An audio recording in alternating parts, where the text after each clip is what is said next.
So hello everyone, thank you for being here. Really enjoyed listening to the clinicians talk a little bit about the difficulties with the diagnosis process earlier this morning. And it was really humbling to hear some of you share your experiences with the diagnosis process. My name is Shruti. I'm a medical student, fourth-year medical student at UT Southwestern. And today I'm going to be talking to you a little bit about a project that we've been doing related to patients with rare neuroimmune disorders.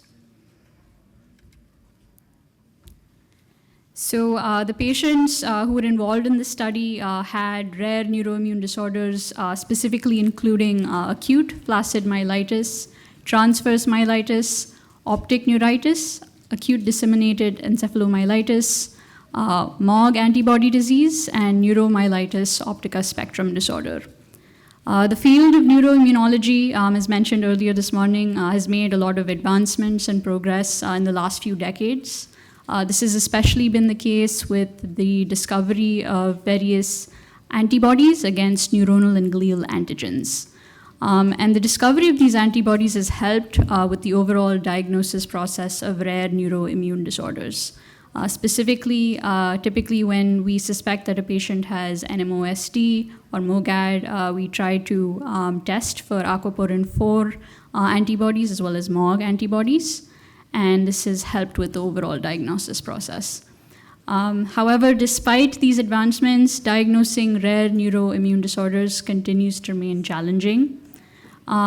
A lot of these patients tend to have symptoms that are seen in other neuroimmune conditions, including multiple sclerosis. And this can make the overall process very long for patients in terms of trying to get a definitive diagnosis, and it can also be very challenging for providers as well. Conditions such as transverse myelitis and optic neuritis are also seen in conditions such as multiple sclerosis, but they're also seen in conditions such as MOGAD and NMOSD. And this leads to the overall confusion. A lot of patients are also diagnosed as idiopathic when the cause of these symptoms remains unknown. And many patients are also labeled as seronegative when they don't have those antibodies. So all of this to say that diagnosing rare neuroimmune conditions remains challenging, but it's extremely important for patients to have a definitive diagnosis for effective treatment and management, and it's also very important for them to understand their condition. So there tends to be a lot of confusion at the time of diagnosis. Many patients, as discussed earlier this morning, have been diagnosed in the past with conditions such as MS, Guillain-Barré syndrome, and there's often a revision of diagnosis, and this can affect their overall understanding of their disease. Health literacy and education has also been known to play a role in a patient's understanding of their condition. And so through our study, we wanted to better assess how much patients with rare neuroimmune disorders understand about their condition. So for our study, we had some neuroimmunologists at our institution come up with a questionnaire that was initially administered to around 5 patients who gave us some feedback, after which we revised our questionnaire and made changes accordingly. It was made up of 4 sections. The first was the demographic section. So we collected information such as the patient's age at which they were diagnosed, their gender, their educational level, whether or not they had a history of misdiagnosis. Our second section was the test of knowledge. So we looked at things such as the localization, whether or not the patient knew the etiology of the condition they had, symptoms associated with their condition, as well as what constitutes a relapse and whether they could identify risks associated with relapses. Our third section was the meter. This is a quick way of looking into health literacy. It's a set of terms, some of which are random, some of which are medical terms, and the patient is asked to identify the medical terms. And then finally, we had the patient-determined disease step test, which is a question related to the patient's mobility and let us know a little bit more about the severity of their condition. So this questionnaire was administered electronically via a REDCap survey, and patients could either take this survey in the clinic or at home or via social media. So in terms of our results, we had a total of 102 patients who were enrolled in the study, of which 92 completed it, and we had 85 who completed all 4 sections. In terms of our demographics, the median age of the people who took the test was about 56 years of age. We had a majority of female respondents as well as white respondents. In terms of educational status, a majority of our respondents had 16 plus years of education, which is equivalent to like a bachelor's degree, so highly educated. And then in terms of the diseases that were reported, a majority of our respondents reported having transverse myelitis. We had around 12 respondents who reported having more than one diagnosis, which we expected. We had 2 patients who were noted to have ADEM, of which one of them reported having both ADEM and MOGAD. In terms of our test scores, generally speaking, we had an increase in the test of knowledge scores in patients who had NMOSD and MOGAD as compared to those who had idiopathic conditions. We also found that patients across all groups did well on the meter, meaning that their health literacy levels were relatively high. So in terms of conclusions, we found that individuals with idiopathic conditions, specifically transverse myelitis and ADEM, scored lower on the test when compared to those with better characterized conditions, such as NMOSD and MOGAD. Our population had a proportion of individuals with higher education level, as well as health literacy, and this may not be representative of the whole population. Sorry about that. And then we found that patients with vision loss may require, additional, accommodations, and they may have had some barriers to completing the survey. Individuals with idiopathic conditions may benefit from targeted educational resources into better understanding their condition, as well as understanding more about relapse risks. And we hope to further analyze some of the results that we obtained from the study and better understand the relationship between our test of knowledge as well as disability scores and some of the other things that we looked into. Thank you.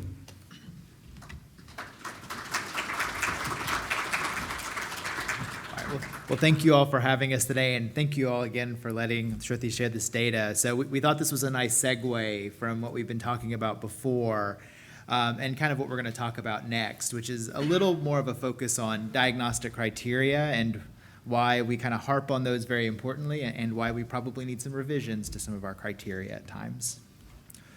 So just to kind of set the stage, and I think we've heard about these quite a bit up to this point, but diagnostic criteria, just the formal definition, are just a set of signs, symptoms, and tests that are used to facilitate diagnosis of a condition. So as an example, I have a set of diagnostic criteria for a common condition called headache. And usually the way we craft diagnostic criteria are a group of expert clinicians get together, and there are a variety of methods now through which you can do this, but you try to arrive at a consensus where most people agree this is the minimum threshold you need to make the diagnosis accurately. And often diagnostic criteria, as you've heard about today, they undergo multiple revisions as science advances, as we get new biomarkers, as we get better at identifying subtypes of different diseases based on a clinical syndrome. We actually make revisions to those diagnoses and maybe parse out other diseases, as we'll talk about happened with some of these diseases today, or we actually just make our diagnosis a little more firm. These should be updated frequently, as I said, because advances in the field, and the goal is just to make sure that we're making the right diagnosis, and ideally making it early, especially in the case of rare neuroimmune disorders where there's often acute inflammation. So I'm going to draw a corollary from one of the diseases that we see a lot in neuroimmunology, and that's multiple sclerosis. It's just one of the well-characterized diseases, and it actually has a history dating back years. But I'm not going to show you all the entire history of MS criteria. I'm just going to really show you the 21st century. So the criteria for multiple sclerosis, the last several iterations have been rephrased the McDonald criteria. And then there's actually a set that just came out. I was on parental leave in the month they came out, so I haven't gotten a chance to dive into them deeply. But you can see if you read these over time, this is specifically talking about a criteria for dissemination in space. And so how we would define if somebody has multiple lesions that we expect in that condition. And over time, if you watch these criteria, you're going to see it gets the number of spots that someone has to have to qualify for that diagnosis decreases. So as we got better at interpreting MRI and understanding multiple sclerosis and how important it was to treat people with multiple sclerosis early in their course, the criteria evolved, and we make it easier and easier to make that diagnosis. And really the barriers to making an MS diagnosis are much fewer than they were back in 2001. So again, the lesson here is continued revisions to the MS criteria have allowed for earlier fulfillment of space and time, which has allowed for earlier diagnosis. And in this case, people were treated earlier in their course. So I'm going to take this and show you the story of neuromyelitis optica, which I think a lot of people talked about before this. So we're going to get a little historical here because this is one of the diseases we're interested in here. But the first descriptions of neuromyelitis optica probably predate what you may have heard of Devick's disease. That's when it got the eponym. But there were descriptions of this case of NMO probably preceding this for many years. But in Lyon in 1894, they kind of compiled a series of cases that had been reported historically, and they took a patient and actually did a pathology study, kind of a clinical pathology study, and that was Dr. Galt's actual thesis. And they defined the disease neuromyelitis. That was kind of the first, kind of an important step in the definition of neuromyelitis optica. But there were many debates about NMO over the years, and I think many people debated because pathologically they argued in many cases it doesn't look distinct from multiple sclerosis using the pathology that they had at the time. They felt that this was just a variant of multiple sclerosis. So it was still somewhat of, even in the 20th century, we're wrestling, is NMO a distinct entity, or is it just kind of a clinical subtype of multiple sclerosis? And then, of course, there was a debate about whether relapses are important and whether relapses qualify for NMO or whether it should be truly what we call a monophasic course. So should this all happen to you at one time, or can this happen over a series of years? And then really at that point, it was kind of thought this is a disease that affects the optic nerve and the spinal cord. It does not affect the brain or the brainstem, or actually there's some debate about how much that was called because the original cases do talk about that some. But a lot of criteria said you can't really see brain or brainstem involvement. And then there was a debate about should you have bilateral or unilateral, so in both eyes or a single eye optic neuritis to qualify for this diagnosis. So NMO kind of lived under this umbrella, really wasn't well appreciated. It wasn't clinically characterized as well. So I'm going to fast forward to one of the important steps in NMO classification, and that was really in 1999 when investigators at the Mayo Clinic started to look at NMO patients that they had classified and said, you know, what do these patients share in common? What are we hearing from them? And this led to the establishment of clinical criteria for NMO. So this predates aquaporin 4 antibody discovery or MOG antibody discovery, but it was an attempt to say NMO is a distinct disease and it should stand on its own right. But it was done clinically. I always like to point out, just to kind of show you how much progress we've made, in 1999, the patients that had been historically seen at the Mayo Clinic, of those that had relapsing disease, there was a 33% 5-year mortality rate. So about 1 in 3 patients would pass away from NMO at that point. So it was quite a serious condition. At that point, though, the criteria still required you to have optic neuritis in addition to a myelitis and other supportive criteria, and did emphasize the absence of brain lesions. So this was the current criteria that we had to diagnose NMO. The major thing was the aquaporin 4 antibody. So once that was discovered, and it was discovered to be, it clearly defined aquaporin 4 autoimmunity as a separate disease from multiple sclerosis because we don't see aquaporin 4 antibodies in MS. So it really helped us separate that out and say NMO is indeed its own disease. It is not multiple sclerosis. But it also allowed us to learn what are the presentations of NMO in a way, of aquaporin 4 autoimmunity. In this case, now that has become synonymous really with NMO for many people. And we learned that aquaporin 4 positive patients can have unilateral optic neuritis. They can certainly have relapses. This is not necessarily a monophasic disease. In fact, it is frequently a relapsing condition. So unilateral optic neuritis, one eye optic neuritis can happen. You can have separate, distinct transverse myelitis. And you can have a wide variety of brain and brainstem lesions. So it turns out the phenotype was much broader. And there were patients that come to us, and I show you pictures of some MRIs from some of my patients who have been diagnosed with neuromyelitis optica, who first presented with a brain or a brainstem attack. So they, it just really was not, some of them were only recognized to have NMO when they had the typical features of an optic neuritis or a TM, but some of them were able to capture them early and prevent further disability from happening. So it's really a win. And now our current NMOSD criteria, I know these things are hard to read, but I have a picture of them there on the right, and they capture this. So they talk about the core clinical features of NMOSD, which do include this myelitis and this optic neuritis that we understand even more now. But it also talks about brainstem lesions and the area postrema syndrome, the idea that people can have intractable nausea and vomiting with this condition. It talks about the fact that you could have brain lesions in characteristic areas for NMO. And it still allows for that diagnosis to be made for those patients that are antibody negative.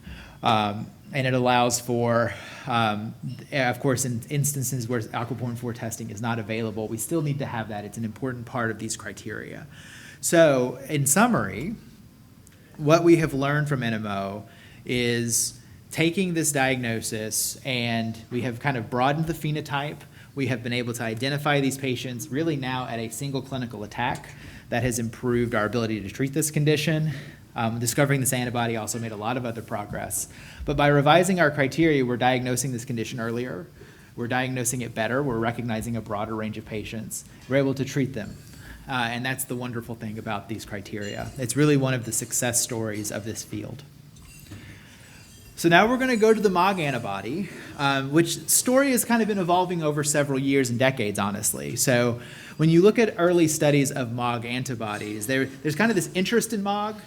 For years, it had been known, based upon experimental models of multiple sclerosis that are called EAE, that if you make someone immune, if you make a mouse immune to have an immune response to the MOG antibody, it causes problems. So they thought, this is very relevant. This must be the holy grail for multiple sclerosis. It didn't quite pan out that way. So early studies of MOG antibodies didn't really found it in some multiple sclerosis patients, but they found it in also a number of healthy controls and other diseases. So it just didn't really, there were certainly probably some MOGAD patients in that group, but it wasn't neatly defining them. And that goes back to what Dr. Smith was talking about, sensitivity and specificity of a test. It wasn't there yet. But through the advent and discovery of a good cell-based assay for this condition, we have been able to refine those studies and found, hey, it turns out this doesn't really define multiple sclerosis, but it does define, I think the first discovery was it actually defines a group of kids with ADEM. And then we discovered, well, there's actually optic neuritis and myelitis and all these other things. So we found that now we have a good marker. And we've evolved to the point that now we need diagnostic criteria for this distinct condition because we recognize MOGAD patients look, instead of calling them a subset of MS or NMO, this disease stands on its own. It has very unique features. It requires a different treatment approach. It requires a lot of different, just a different way of thinking about it. So it needs its own criteria. And fortunately, in 2023, we see that the MOGAD criteria define a new disease. And this has been talked about for years before, but we finally got into defining it. And again, print is hard to read. These things always are wordy. But it's important with MOG antibodies specifically. We need to know that we need to know that the antibody is there, but we also need to know the level. Lower levels of MOG antibodies can be seen in multiple sclerosis and other non-diseases. So in this specific instance, it was very important that the authors also spell out what does MOGAD look like on an MRI clinically. So they list the symptoms and the MRI features that are typical of patients with high titers of MOGAD. So that those of us, because the test isn't as sensitive as or as specific as an aquaporin-4 test, we want to make sure that we define that. They also said, here are some red flags for when you may not be dealing with MOGAD and your test may be just a weak positive. So now we have these diseases that have clearly separated from multiple sclerosis and now stand on their own. So I'm going to quickly turn to ADEM criteria to make sure that we touch on everything. And the ADEM criteria are clinical criteria based on the presence of confusion. They're based upon MRIs that typically have multiple lesions. And then usually this is a condition that stabilizes after a few months. Now, between the last ADEM criteria that I'm aware of are from 2013, and they're certainly important. We still can use these criteria to diagnose ADEM, but we do need to separate out. I think they could benefit from a distinction from MOGAD, which has been really well characterized since 2013, and probably an assessment of some mimics of ADEM. I think whenever we're dealing with idiopathic diseases, adding in those red flags is really critical.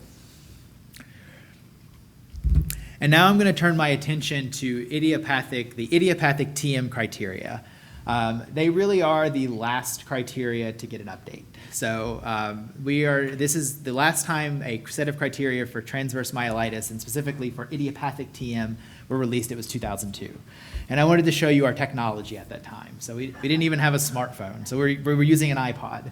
So you can think of it, we're still trying to use an iPod to listen to music in 2024. I don't know that anyone is. If anyone still owns an iPod, I certainly applaud you, because it's probably a relic and you may actually have something valuable now.